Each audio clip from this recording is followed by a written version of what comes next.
Oh my God. Kung saan na pala nakarating yung balita tungkol doon sa pulis sa Tarlac na may pinatay na maglola.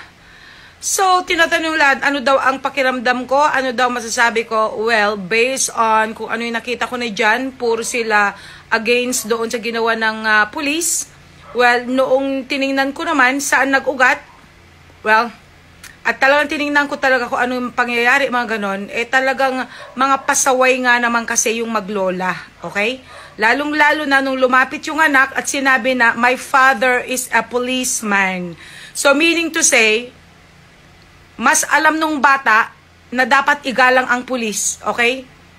At saka isa pa, ang pulis, peace and order, ang kanyang ginagampanang trabaho. First of all, ano bang ginawa nila? Okay? Yung pagpaputok na ano sa ibang mga tao, of course, kahit ako, kung sakali may nagpaputok at ako ay naabala, hindi man ako pulis, but I have to go to the policeman. At kung hindi naman na-actionan yung aking complaint,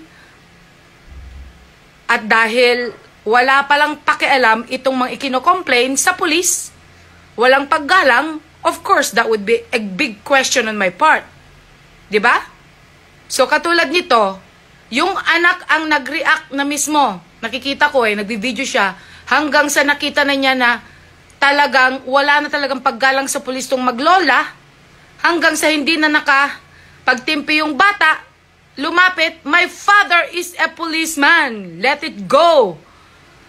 So, natural, bilang isang magulang, pinalaki mo yung bata na yan, with respect, iginagalang ka bilang policeman. Anong gagawin ko? Hayaan ko na lang ba na babastusin yung trabaho ko? Babastusin yung ginagampanan kong katungkulan bilang pulis? At hahayaan ko na lang na i-manipulate ako itong mga maglolang ito na wala silang pakialam? Well, if I would be that policeman as well, hindi na baling ako'y makulong. Ayaw ko lang na mapahiya at mawalan ng dignidad yung trabaho ko bilang police na nagme-maintain ng peace and order. So, pamamagitan ng ginawa niya, kung yun na lang ang way para mapatahimik to maglola, then he did his thing. That's what I think.